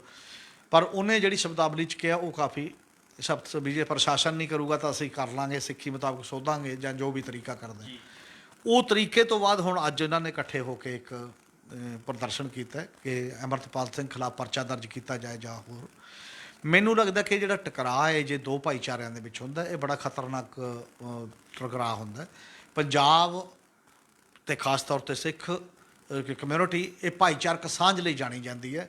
ਔਰ ਇੱਥੇ 84 ਦੇ ਵਿੱਚ ਇੰਨੇ ਕਤਲ ਗਰਾਂ 'ਚ ਟਾਇਰ ਫਾ ਕੇ ਵੀ ਸਾੜਤੇ, ਉਦੋਂ ਵੀ ਪੰਜਾਬ ਦੇ ਵਿੱਚ ਘੱਟੋ ਘੱਟ ਕਿਸੇ ਦੂਜੀ ਕਮਿਊਨਿਟੀ ਖਿਲਾਫ ਦੰਗਾ ਨਹੀਂ ਹੋਇਆ। ਮਤਲਬ ਇਹ ਇੱਕ ਭਾਈਚਾਰਕ ਸਾਂਝ ਦੀ ਇੱਕ ਗੱਲ ਹੈ। ਔਰ ਵੈਸੇ ਵੀ ਸਿੱਖ ਗੁਰੂਆਂ ਦਾ ਵੀ ਮਾਮਲਾ ਇਹੀ ਹੈ। ਗੁਰੂ ਨਾਨਕ ਸਰਬੱਤ ਦੇ ਭਰੇ ਦੀ ਗੱਲ ਹੈ। ਗੁਰੂ ਤੇਗ ਬਹਾਦਰ ਸਾਹਿਬ ਜਾ ਕੇ ਕੁਰਬਾਨੀ ਦਿੰਦੇ ਨੇ, ਉਹਨਾਂ ਜਨੇਊ ਨੂੰ ਨਹੀਂ ਮੰਨਦੇ, ਬੁੱਤ ਪੂਜਾ ਨੂੰ ਨਹੀਂ ਮੰਨਦੇ, ਫਿਰ ਵੀ ਜੇ ਧੱਕੇ ਨਾਲ ਤੁਹਾਡੇ ਕੋਈ ਗੱਲ ਕਰਦਾ ਤਾਂ ਆਪਾਂ ਨਾਲ ਚੱਲਦੇ ਹਾਂ। ਤੁਹਾਡੇ ਬਲਿਦਾਨ ਦਿੱਤਾ ਉਸ ਪੱਧਰ ਦੇ ਉੱਤੇ। ਅਤੇ ਉਹਨਾਂ ਦੀ ਧਾਰਾ ਕੀ ਹੈ, ਇਹਦਾ ਮਤਲਬ ਗੁਰੂਆਂ ਦੀ ਉਹਨਾਂ ਦੀ ਇਹ ਵੀ ਸੱਤਾ ਦੀ ਤਾਕਤ ਨਾਲ ਜਦ ਬੰਦਾ ਦੂਜੇ ਨੂੰ ਬਦਲਣ ਦੀ ਟਰਾਈ ਕਰਦਾ ਵੀ ਨਹੀਂ ਮੇਰੀ ਗੱਲ ਮੰਨੋ, ਨਹੀਂ ਮੈਂ ਤੁਹਾਨੂੰ ਸਜ਼ਾ ਦੇਵਾਂਗਾ, ਕਿਉਂਕਿ ਉਹਦੇ ਕੋਲ ਤਾਕਤ ਹੈ ਸੱਤਾ ਦੀ, ਤਾਂ ਉਹਦੇ ਖਿਲਾਫ ਖੜਾ ਹੋ ਜਾਣਾ ਚਾਹੀਦਾ। ਅੱਜ ਦੇਸ਼ ਦੇ ਵਿੱਚ ਸੱਤਾ ਕਿਹਦੇ ਕੋਲ ਹੈ? ਸੱਤਾ ਦੀ ਤਾਕਤ ਕੀ ਇੱਥੇ ਕ੍ਰਿਸਚਨ ਬੰਦੇ ਕੋਲ ਹੈ ਜਾਂ ਕਿਸੇ? ਅੱਜ ਜਿਹੜੀ ਬੀਜੇਪੀ ਤੇ ਆਰਐਸਐਸ ਦੀ ਜਿਹੜੀ ਸੱਤਾ ਦੀ ਤਾਕਤ ਹੈ, ਉਹਦੇ 'ਚ ਸਗੋਂ ਇੱਕ ਵਰਤਾਂਤ ਦੇਸ਼ ਦੇ ਵਿੱਚ ਚੱਲ ਰਿਹਾ, ਕਮਜ਼ੋਰ ਹੈ ਚਾਹੇ ਅਜੇ ਉਹ ਇਸ ਲੈਵਲ ਦਾ ਕਿ ਸਾਰੀਆਂ ਘੱਟ ਗਿਣਤੀਆਂ ਨੂੰ, ਦਲਿਤਾਂ ਨੂੰ, ਦੱਬੇ ਕੁਚਲਿਆਂ ਨੂੰ, ਸਭ ਨੂੰ ਇਕਜੁੱਟ ਹੋਣਾ ਚਾਹੀਦਾ ਹੈ ਉਹ ਸੱਤਾ ਦੀ ਤਾਨਾਸ਼ਾਹ ਤਾਕਤ ਟਾਈਪ ਦੀ ਤਾਕਤ ਦੇ ਖਿਲਾਫ। ਉਹਦੇ 'ਚੋਂ ਫੈਡਰਲਿਜ਼ਮ ਆਵੇ, ਉਹਦੇ 'ਚੋਂ ਵੱਖ-ਵੱਖ ਧਰਮਾਂ, ਬੋਲੀਆਂ, ਸੱਭਿਆਚਾਰਾਂ ਦੀ ਵੰਨ-ਸੁਵੰਨਤਾ ਕਾਇਮ ਰਹੇ। ਇਹ ਸਾਰੀਆਂ ਚੀਜ਼ਾਂ ਦੀ ਲੋੜ ਹੈ। ਜੇ ਆਪਸ 'ਚ ਲੜਦੀਆਂ ਰਹਿਣਗੀਆਂ ਜਿਹੜੀਆਂ ਛੋਟੀਆਂ-ਛੋਟੀਆਂ ਧਿਰਾਂ ਨੇ ਤਾਂ ਠੀਕ ਹੈ, ਅਤੇ ਸਾਰਿਆਂ ਦੀ ਸੰਗੀ ਘੁੱਟੀ ਜਾਣੀ ਹੈ, ਕੋਈ ਗੱਲ ਨਹੀਂ ਬਣਨੀ। ਇਸ ਕਰਕੇ ਇਹਨਾਂ ਗੱਲਾਂ 'ਤੇ ਮੈਨੂੰ ਲੱਗਦਾ ਇਹ ਜਿਹੜੇ ਮਾਮਲੇ ਹੁੰਦੇ ਨੇ ਇਹ ਕੋਈ ਪੁਲਿਸ ਦੇ, ਕੋਈ ਅਮਨ ਕਾਨੂੰਨ ਦੇ, ਕੋਈ ਪਰਚਿਆਂ ਦਰਜ ਕਰਨ ਨਾਲ ਨਹੀਂ ਠੀਕ ਹੁੰਦੇ, ਇਹ ਆਪਸੀ ਭਾਈਚਾਰੇ ਨਾਲ ਠੀਕ ਹੁੰਦੇ ਨੇ। ਜਿਵੇਂ ਗੁਰੂ ਨਾਨਕ ਸਾਹਿਬ ਨੇ ਵੱਖ-ਵੱਖ ਲੋਕਾਂ ਨਾਲ ਸੰਵਾਦ ਰਚਾਇਆ, ਹਰਿਦੁਆਰ ਜਾ ਕੇ ਹਿੰਦੂਆਂ ਨਾਲ, ਸਿੱਧਾਂ ਨਾਲ ਪਹਾੜ 'ਤੇ ਜਾ ਕੇ, ਮੁਸਲਮਾਨਾਂ ਨਾਲ ਮੱਕੇ ਜਾ ਕੇ, ਅਲੱਗ-ਅਲੱਗ ਕਿ ਭਾਈ ਦੱਸੋ ਤੁਹਾਡੇ ਕੋਲ ਕੀ ਹੈ, ਮੈਂ ਕੁਛ ਕਹਿਣਾ ਚਾਹੁੰਦਾ। ਅਤੇ ਜੇ ਕੋਈ ਲੜਦਾ ਵੀ ਸੀ ਸਗੋਂ ਗੁਰੂ ਸਾਹਿਬ ਨੇ ਉਹਨੂੰ ਉਲਟਾ ਕਿਹਾ, ਉਹ ਕਹਿੰਦਾ ਰੋਸ ਨਾ ਕੀਜੈ ਉੱਤਰ ਦੀਜੈ। ਇਹਦਾ ਮਤਲਬ ਲੜਦਾ ਉਹ ਬੰਦਾ ਜਿਹੜਾ ਇਸ ਤਰ੍ਹਾਂ ਦਾ ਜਿਹਦੇ ਕੋਲ ਜਵਾਬ ਨਹੀਂ ਹੈ ਲੌਜੀਕਲੀ, ਉਹ ਛੇਤੀ ਗੁੱਸੇ ਹੁੰਦਾ। ਜੇ ਚੰਗਾ ਹੀ ਦਲੀਲ ਹੋਵੇ ਪਬਲਿਕਲੀ ਜਦੋਂ ਗੱਲ ਹੋਣੀ ਹੁੰਦੀ ਹੈ ਅਤੇ ਉਦੋਂ ਲੜਾਈ ਦੀ ਚਾਂਸ ਘੱਟ ਜਾਂਦੇ ਨੇ। ਹੁਣ ਵੀ ਕਿਉਂਕਿ ਪੰਜਾਬ 'ਚ ਸਿੱਖ ਬਹੁ ਗਿਣਤੀ 'ਚ ਨੇ, ਪੰਜਾਬ ਦੇ ਵਿੱਚ ਅਜੇ ਵੀ ਉਹਨਾਂ ਦਾ ਦਬਦਬਾ ਵੀ ਹੈ ਇਸ ਲੈਵਲ 'ਤੇ, ਉਹਨਾਂ ਦੀਆਂ ਧਾਰਮਿਕ ਸੰਸਥਾਵਾਂ ਨੂੰ ਪਹਿਲ ਕਦਮੀ ਕਰਨੀ ਚਾਹੀਦੀ ਹੈ। ਉਹਨਾਂ ਧਰਮਾਂ ਦੇ ਜਿਹੜੇ ਮੁਖੀ ਨੇ ਉਹਨਾਂ ਨੂੰ ਬੁਲਾ ਕੇ ਬੈਠ ਕੇ ਗੱਲ ਕਰਨੀ ਚਾਹੀਦੀ ਹੈ। ਜਿਹੜੇ ਕੋਈ ਨੈਗੇਟਿਵ ਪੁਆਇੰਟਸ ਵੀ ਨੇ ਉਹਨਾਂ ਨੂੰ ਪੁਆਇੰਟ ਆਊਟ ਕਰੋ ਕਿ ਜੇ ਤੁਹਾਡਾ ਕੋਈ ਇੱਕਾ ਦੁੱਕਾ ਬੰਦੇ ਹੇਠਾਂ ਵੀ ਕਹਿੰਦੇ ਨੇ ਤਾਂ ਉਹਨਾਂ ਨੂੰ ਭਾਈ ਰੋਕਣਾ ਤੁਹਾਡੀ ਜ਼ਿੰਮੇਵਾਰੀ ਹੈ, ਇਹਦੀ ਬਜਾਏ ਕਿ ਦੂਜਾ ਰੋਕੇ। ਜੇ ਇਹੋ ਜਿਹਾ ਇੱਕ ਮਾਹੌਲ ਸਿਰਜਿਆ ਜਾਏਗਾ ਤਾਂ ਇਹ ਪੰਜਾਬ ਲਈ ਵੀ ਬਿਹਤਰ ਹੈ ਤੇ ਓਵਰਆਲ ਇਨਸਾਨੀਅਤ ਦੇ ਐਂਗਲ ਲਈ ਵੀ ਬਿਹਤਰ ਹੋਏਗਾ। ਜੀ ਹਮੀਰ ਜੀ, ਇੱਕ ਅੱਜ ਪ੍ਰਧਾਨ ਮੰਤਰੀ ਨਰਿੰਦਰ ਮੋਦੀ ਵੱਲੋਂ ਕਿਸਾਨਾਂ ਦੇ ਖਾਤਿਆਂ ਦੇ ਵਿੱਚ 6-6 ਹਜ਼ਾਰ ਰੁਪਏ ਦੀ ਜਿਹੜੀ ਅਦਾਇਗੀ ਆ ਉਹ ਕੀਤੀ ਗਈ ਹੈ। ਇਸ ਨੂੰ ਕਿਵੇਂ ਦੇਖਦੇ ਹੋ ਕਿ ਇੱਕ ਪਾਸੇ ਕੇਂਦਰ ਸਰਕਾਰ ਕਿਸਾਨਾਂ ਦੀ ਕੋਈ ਮੰਗ ਮੰਨਣ ਲਈ ਤਿਆਰ ਨਹੀਂ, ਕੋਈ ਗੱਲ ਸੁਣਨ ਨੂੰ ਤਿਆਰ ਨਹੀਂ, ਤੇ ਦੂਜੇ ਪਾਸੇ ਜਿਹੜੇ ਇਹ ਰਾਸ਼ੀ ਜਿਹੜੀ ਹੈਗੀ ਹੈ ਪਾ ਕੇ ਕਿਸਾਨਾਂ ਨੂੰ ਆਪਣੇ ਨਾਲ ਲਾਉਣ ਦੀ ਕੋਸ਼ਿਸ਼ ਕੀਤੀ ਜਾ ਰਹੀ ਹੈ, ਇਸ ਨੂੰ ਕਿਵੇਂ ਦੇਖੋਗੇ? ਇਹਦੇ 'ਚ ਬਿਲਕੁਲ ਪ੍ਰਧਾਨ ਮੰਤਰੀ ਨੇ ਤਾਂ ਇੱਕ ਸ਼ੁਰੂ ਤੋਂ ਕੀਤਾ ਹੈ। ਪਹਿਲਾਂ ਤੋਂ ਕਿਸਾਨ ਤਾਂ ਇਹ ਮੰਗ ਰਹੇ ਸੀ, ਅਸਲ 'ਚ ਇਹ PM ਕਿਸਾਨ ਫੰਡ ਨਿਧੀ ਨਹੀਂ ਸੀ ਚਾਹੁੰਦੇ। ਉਹ ਚਾਹੁੰਦੇ ਸੀ ਕਿ ਸਾਨੂੰ MS ਸਵਾਮੀਨਾਥਨ ਦੇ ਫਾਰਮੂਲੇ ਦੇ ਮੁਤਾਬਕ ਫਸਲਾਂ ਦਾ ਭਾਅ ਦਿਓ ਤੇ ਉਹਦੇ ਤੇ MSP ਤੇ ਉਹਨੂੰ ਖਰੀਦਣ ਦੀ ਗਰੰਟੀ ਦਿਓ। ਉਹਦਾ ਮਤਲਬ ਇਹ ਸੀ ਕਿ ਜਿੰਨੀ ਲਾਗਤ ਆਉਂਦੀ ਆ ਫਸਲਾਂ ਦੀ ਟੋਟਲ ਲਾਗਤ ਉਹ 'ਚ ਸ਼ਾਮਿਲ ਕਰਕੇ ਉਹਦੇ 'ਚ 50% ਮੁਨਾਫਾ ਜੋੜ ਕੇ ਤੇ ਸਾਨੂੰ ਜਦੋਂ ਦਿਓ ਤੇ ਉਸ ਮੁਨਾਫੇ ਤੇ ਖਰੀਦੋ। ਫਿਰ ਅਸੀਂ ਤੁਹਾਡੇ ਤੋਂ ਕੁਝ ਨਹੀਂ ਲੈਣਾ, ਕੁਝ ਮੰਗਦੇ ਨਹੀਂ, ਕੁਝ ਗੱਲ ਨਹੀਂ, ਤੇ ਨਾ ਸਾਨੂੰ ਆਹ ਰਾਹਤ ਦਿਓ ਨਾ ਉਹ ਦਿਓ। ਜਦ ਤੁਸੀਂ ਇਸ ਨਾਮ ਤੇ ਕਿ ਅਨਾਜ ਦੀ ਕੀਮਤ ਇੱਕ ਹੱਦ ਤੋਂ ਵਧਾ ਨਹੀਂ ਸਕਦੇ ਤੁਸੀਂ, ਉਹਦਾ ਕਾਰਨ ਇਹ ਹੈ, ਤੁਸੀਂ ਇਹ ਕਹਿ ਰਹੇ ਹੋ ਕਿ ਜਿਹੜੇ ਬੇਜ਼ਮੀਨੇ ਨੇ ਜਿਨ੍ਹਾਂ ਦੇ ਘਰ ਕਣਕ ਨਹੀਂ ਪੈਦਾ ਹੁੰਦੀ ਉਹ ਕਿੱਥੋਂ ਖਰੀਦਣਗੇ। ਇਹ ਗੱਲ ਵੀ ਵਾਜਬ ਹੈ। ਤਾਂ ਕਿਸਾਨ ਉਲਟਾ ਇੰਨਾ ਹੀ ਕਹਿੰਦਾ ਕਿ ਅਸੀਂ ਨਹੀਂ ਕਹਿੰਦੇ ਕਿ ਉਹਨਾਂ ਨੂੰ ਦਿਓ। ਹੁਣ 80 ਕਰੋੜ ਲੋਕਾਂ ਨੂੰ ਤੁਸੀਂ ਮੁਫਤ ਅਨਾਜ ਦਿਓਗੇ, ਪਰ ਉਹਦਾ ਘਾਟਾ ਕਿਸਾਨ ਨੂੰ ਨਾ ਦਿਓ। ਉਹਦਾ ਘਾਟਾ ਜਾਂ ਸਰਕਾਰ ਚੱਲੇ ਜਾਂ ਸਮਾਜ ਚੱਲੇ। ਜਿਹੜਾ ਬੰਦਾ ਜਿਹੜੀ ਚੀਜ਼ ਪੈਦਾ ਕਰ ਰਿਹਾ ਹੈ ਉਹ ਚੀਜ਼ ਦਾ ਮੁੱਲ ਤਾਂ ਉਹਨੂੰ ਦਿਓਗੇ ਨਾ, ਤਾਂ ਹੀ ਉਹ ਜਿੰਦਾ ਰਹੂਗਾ। ਨਹੀਂ ਤਾਂ ਫਿਰ ਉਹ ਕਹੂਗਾ ਵੀ ਭਾਈ ਇਹੋ ਜਿਹਾ ਕੋਈ ਫੈਕਟਰੀ ਹੈ ਜਿਹੜੀ ਫੈਕਟਰੀ ਦਾ ਮੁੱਲ ਐਂ ਤਾਂ ਇਹ ਹੁੰਦਾ ਹੋਵੇ ਵੀ ਇਹ ਯਾਰ ਗਰੀਬਾਂ ਨੇ ਖਰੀਦਣੀ ਹੈ, ਤੇਰੀ ਮਾਚਸ ਦੀ ਡੱਬੀ, ਤੂੰ ਰੇਟ ਇੰਨਾ ਨਾ ਤੈਅ ਕਰ, ਰੇਟ ਘੱਟ ਕਰ ਲੈ। ਤੇ ਇਹ ਤਾਂ ਕੋਈ ਨਹੀਂ ਕਰੂ। ਉਹ ਕਹਿੰਦਾ ਮੈਨੂੰ ਤਾਂ ਇੰਨੇ 'ਚ ਪੜਤਾ ਖਾਂਦਾ, ਮੈਂ ਆਪਣੇ ਰੇਟ ਤੈਅ ਕਰਤਾ, ਇੰਨੇ 'ਚ ਖਰੀਦਣੀ ਆ ਖਰੀਦੋ, ਨਹੀਂ ਨਾ ਖਰੀਦੋ। ਜੀ ਬਿਲਕੁਲ। ਅਨਾਜ ਤੇ ਰੋਟੀ ਤਾਂ ਜਿੰਦਾ ਰਹਿਣ ਲਈ ਹੈ, ਜੇ ਡੱਬੀ ਤੋਂ ਬਿਨਾਂ ਤਾਂ ਚੱਲ ਸਕਦਾ ਕੰਮ, ਇਹਦੇ ਤੋਂ ਬਿਨਾਂ ਤਾਂ ਕੰਮ ਵੀ ਨਹੀਂ ਚੱਲਦਾ। ਇਹ ਇੱਕ ਮੋਟਾ ਜਿਹਾ ਦਲੀਲ ਹੈ, ਪਰ ਇਹਨੂੰ ਉਹਨਾਂ ਨੇ ਜੋੜਤਾ ਵੀ ਲਓ ਜੀ ਮੈਂ 6000। ਹੁਣ ਜਿਹੋ ਜਿਹਾ ਪੰਜਾਬ ਦੇ ਲੋਕਾਂ ਦਾ ਰਹਿਣ ਸਹਿਣ ਹੈ, 6000 ਰੁਪਏ ਦਾ ਮਤਲਬ ਹੈ ਸਾਲ ਦਾ 500 ਰੁਪਏ ਮਹੀਨਾ। 500 ਰੁਪਏ ਦਾ ਇੱਥੇ ਕੌਫੀ ਦਾ ਕੱਪ ਆਉਂਦਾ, ਇੱਕ ਚੱਜ ਦੇ ਕੌਫੀ ਆ ਉਹਦੇ 'ਚ ਬਹਿ ਜਾਓ ਹੈ ਨਾ। ਜਾਂ ਜਿਹੜਾ ਆਮ ਆਦਮੀ ਵੀ ਹੈ, ਇੱਕ ਦਿਨ 'ਚ 2 ਦਿਨ 'ਚ 3 ਦਿਨ 'ਚ ਉਹਦਾ ਪੈਟਰੋਲ ਫੁੱਕ ਜਾਂਦਾ, ਜਿਹੜਾ ਮੋਟਰਸਾਈਕਲ 'ਤੇ ਵੀ ਤੁਰਿਆ ਫਿਰਦਾ 500 ਰੁਪਏ ਦਾ ਆਉਣ ਜਾਣ 'ਚ। ਇਹ ਇੰਨਾ ਨਹੀਂ। ਹਾਂ, ਬਹੁਤ ਗਰੀਬ ਜਿੱਥੇ ਬਿਹਾਰ ਯੂਪੀ 'ਚ ਕੁਝ ਕਿਸਾਨੀ ਹੋਰ ਵੀ ਉਦੋਂ ਵੀ ਗਰੀਬ ਆ, ਉਹਦੇ ਲਈ ਸ਼ਾਇਦ ਉਹ ਮਾਨੇ ਵੀ ਰੱਖਦੀ ਹੋਵੇ ਥੋੜ੍ਹੀ ਬਹੁਤ ਚੀਜ਼। ਜੀ ਪਰ ਤੁਸੀਂ ਦੂਜੇ ਪਾਸੇ ਪ੍ਰਧਾਨ ਮੰਤਰੀ ਇੱਕ ਪਾਸੇ ਕਹਿ ਰਹੇ ਨੇ ਫਰੀ ਬੀਜ ਬੰਦ ਕਰੋ, ਦੂਜੇ ਪਾਸੇ ਤੁਸੀਂ ਹੱਕ ਦੇ ਨਹੀਂ ਰਹੇ, ਤੁਸੀਂ ਫਰੀ ਬੀਜ ਵਾਂਗ ਪੈਸਾ ਦੇ ਰਹੇ ਹੋ। ਨਹੀਂ ਤਾਂ ਇਹਦਾ ਕੋਈ ਸਿਸਟਮ ਬਣਾਓ। ਸਿਸਟਮ ਇਹ ਬਣਾਉਣਾ ਚਾਹੀਦਾ ਐਕਚੁਅਲੀ ਤਾਂ ਜਦੋਂ ਅਰੁਣ ਜੇਟਲੀ ਸੀਗੇ ਫਾਈਨਾਂਸ ਮਿਨਿਸਟਰ, ਉਦੋਂ ਇੱਕ ਡਿਬੇਟ ਹੋਈ ਸੀ, ਇੱਕ ਦਸਤਾਵੇਜ਼ ਵੀ ਆਇਆ ਸੀ ਕਿ ਸਾਨੂੰ ਸਾਰੇ ਦੇਸ਼ 'ਚ ਇੱਕ ਫਾਰਮੂਲਾ ਲਾਗੂ ਕਰਨਾ ਪਏਗਾ। ਉਹ ਕਿਸਾਨ ਹੋਵੇ ਜਾਂ ਜਿਹੜਾ ਮਰਜ਼ੀ ਪਰਿਵਾਰ ਹੋਵੇ, ਇੱਕ ਪਰਿਵਾਰ ਦੀਆਂ ਮਿਨੀਮਮ ਲੋੜਾਂ ਤੈਅ ਕਰਕੇ ਕਿ ਮੰਥਲੀ ਉਹਦੀ ਇੰਨੀ ਕੁ ਇਨਕਮ ਹੋਣੀ ਚਾਹੀਦੀ ਹੈ ਜਿਹਦੇ ਨਾਲ ਉਹ ਆਪਣੀਆਂ ਬੇਸਿਕ ਲੋੜਾਂ ਪੂਰੀਆਂ ਕਰ ਸਕਦਾ। ਉਦੋਂ ਅੰਦਾਜ਼ਾ ਆਇਆ ਸੀ ਵੀ 24000 ਰੁਪਏ ਇੱਕ ਪਰਿਵਾਰ, ਜਿਹੜਾ 5 ਮੈਂਬਰਾਂ ਦਾ, ਪੌਣੇ 5 ਮੈਂਬਰਾਂ ਦਾ ਸਾਡੇ ਦੇਸ਼ 'ਚ ਐਵਰੇਜ ਪਰਿਵਾਰ ਹੈ। ਕਿਸੇ ਦੇ 3 ਹੋਣਗੇ, ਕਿਸੇ ਦੇ 7 ਹੋਣਗੇ, ਕਿਸੇ ਦੇ 4-5, ਐਵੇਂ ਕਰਕੇ ਕਿ ਉਹ 24000 ਮਹੀਨੇ ਦੀ ਯੂਨੀਵਰਸਲ ਬੇਸਿਕ ਇਨਕਮ ਉਹਨੂੰ ਕਹਿੰਦੇ ਨੇ ਕਿ ਇੰਨੇ ਕੁ ਪੈਸੇ ਦੀ ਚਾਹੀਦੀ ਹੈ, ਜਿਹੜੇ ਮਰਜ਼ੀ ਢਾਂਚੇ ਤੋਂ ਦਿਓ। ਜੇ ਪੈਸੇ ਨਹੀਂ ਦੇ ਸਕਦੇ ਤਾਂ ਜਿਹੜਾ ਉਹਦਾ ਖਰਚ ਹੁੰਦਾ ਉਹਦੀ ਜ਼ਿੰਮੇਵਾਰੀ ਆਪ ਲੈ ਲਓ, ਉਹਦੇ ਬੱਚਿਆਂ ਦੀ ਐਜੂਕੇਸ਼ਨ, ਉਹਦੀ ਸਿਹਤ ਦਾ ਖਰਚਾ, ਉਹਦੇ ਬਾਕੀ ਦੇ ਖਰਚੇ। ਇੱਧਰ ਤੁਰਨਾ ਚਾਹੀਦਾ ਸੋਸਾਇਟੀ ਨੂੰ, ਬਾਕੀ ਨਹੀਂ। ਤੇ ਕਿਸਾਨਾਂ ਦੀਆਂ ਜਿਹੜੀਆਂ ਬਾਕੀ ਮੰਗਾਂ ਨੇ ਕਿ ਸਾਡੀਆਂ ਫਸਲਾਂ ਦਾ 23 ਦੇ 23 ਦੀ MSP ਅਨਾਊਂਸ ਕਰੋ, ਉਹਦੇ ਤੇ ਕਾਨੂੰਨ ਦੀ ਗਰੰਟੀ ਦਿਓ, ਜਿਹੜੀਆਂ ਪਹਿਲਾਂ ਲੜੀਆਂ ਲਖੀਮਪੁਰ ਖੀਰੀ ਦਾ ਜਿਹੜਾ ਉਹ ਇਨਸਾਫ ਦਿਓ। ਜਿਹੜੇ ਇਹ ਵੱਡੇ ਮੁੱਦੇ ਨੇ ਉਹਨਾਂ ਨੂੰ ਐਡਰੈਸ ਕੀਤੇ ਬਿਨਾਂ ਇਹ ਗੱਲ ਨਹੀਂ ਬਣਨੀ। ਨਹੀਂ ਤਾਂ ਸਾਡੇ ਸਾਹਮਣੇ ਇੱਕ ਤਰੀਕਾ ਆ ਗਿਆ, ਉਹ ਇਹ ਆ ਗਿਆ ਹੁਣ ਕਿ ਹੁਣ ਇਹ ਰਿਪੋਰਟ ਤਾਜ਼ੀ ਆਈ ਹੈ, 2 ਕਰੋੜ ਲੋਕ ਨਵੇਂ ਗਰੀਬੀ ਦੀ ਰੇਖਾ ਤੋਂ ਹੇਠਾਂ ਚਲੇ ਗਏ, 21 ਕਰੋੜ ਲੋਕ ਭੁੱਖਮਰੀ ਦਾ ਸ਼ਿਕਾਰ ਹੋ ਗਏ। ਭਾਰਤ ਦਾ ਨੰਬਰ 106ਵਾਂ 7ਵਾਂ ਚਲਾ ਗਿਆ 121 ਦੇਸ਼ਾਂ ਦੇ ਵਿੱਚੋਂ। ਸਾਰੇ ਗੁਆਂਢੀ ਦੇਸ਼ਾਂ ਤੋਂ ਹੇਠਾਂ ਚਲੇ ਗਏ ਹੋ। ਨਹੀਂ ਅਸੀਂ ਉੱਧਰ ਨੂੰ ਜਾਵਾਂਗੇ, ਫਿਰ ਤੁਹਾਨੂੰ 80 ਕਰੋੜ ਲੋਕਾਂ ਨੂੰ ਲਗਾਤਾਰ ਮੁਫਤ ਦੇਣਾ ਪਊਗਾ। 80 ਤੋਂ ਵਧੂਗਾ ਹੀ, ਉਹਨਾਂ ਦੀ ਆਬਾਦੀ ਵੀ ਵਧੂਗੀ। ਕੱਲ੍ਹ ਨੂੰ 90 ਹੋ ਜਾਊਗਾ, 100 ਹੋ ਜਾਊਗਾ, ਕਿੰਨਿਆਂ ਨੂੰ ਦੇ ਦੋਗੇ ਇਸ ਤਰੀਕੇ ਦੇ ਨਾਲ ਜੇ ਸੋਸਾਇਟੀ ਜੇ ਸਿਸਟਮ ਠੀਕ ਨਹੀਂ ਕਰਦੇ। ਇਸ ਲਈ ਇਸ ਪਾਸੇ ਵੱਲ ਜਿਹੜਾ ਮੁਹਾਨ ਹੈ ਡਿਬੇਟ ਦਾ ਉਹ ਹੋਣਾ ਚਾਹੀਦਾ, ਤਾਂ ਕਿ ਕੁਝ ਨਾ ਕੁਝ ਗਰਾਊਂਡ 'ਤੇ ਧਰਾਤਲ 'ਤੇ ਕੋਈ ਚੰਗਾ ਵਾਪਰੇ ਔਰ ਲੋਕ ਵੀ ਇਹ ਮਾਣ ਮਹਿਸੂਸ ਕਰਨ ਕਿ ਅਸੀਂ ਕਰਕੇ ਖਾਂਦੇ ਹਾਂ, ਕਿੱਤੇ ਦੇ ਤੌਰ 'ਤੇ ਖਾਂਦੇ ਹਾਂ, ਕਿਸੇ ਤੋਂ ਭੀਖ ਨਹੀਂ ਮੰਗਦੇ। ਔਰ ਇਹਦੇ ਨਾਲ ਇੱਕ ਪ੍ਰਾਈਡ ਜੁੜਿਆ ਹੁੰਦਾ, ਸਨਮਾਨ ਜੁੜਿਆ ਹੁੰਦਾ। ਲੋਕਾਂ ਨੂੰ ਸਨਮਾਨਜਨਕ ਜ਼ਿੰਦਗੀ ਦਿਓ। ਇਹ ਸਨ ਸਾਡੇ ਸੀਨੀਅਰ ਪੱਤਰਕਾਰ ਸ਼੍ਰੀ ਹਮੀਰ ਸਿੰਘ ਜੀ, ਜਿਨ੍ਹਾਂ ਨੇ ਆਪਣੇ ਵਡਮੁੱਲੇ ਵਿਚਾਰ ਸਾਡੇ ਨਾਲ ਸਾਂਝੇ ਕੀਤੇ। ਕੱਲ ਨੂੰ ਇਸੇ ਸਮੇਂ ਇੱਕ ਨਵੇਂ ਮੁੱਦੇ ਤੇ ਫਿਰ ਗੱਲ ਕਰਾਂਗੇ ਪ੍ਰੋਗਰਾਮ ਵੇਲੇ ਦੀ ਗੱਲ ਵਿੱਚ। ਧੰਨਵਾਦ।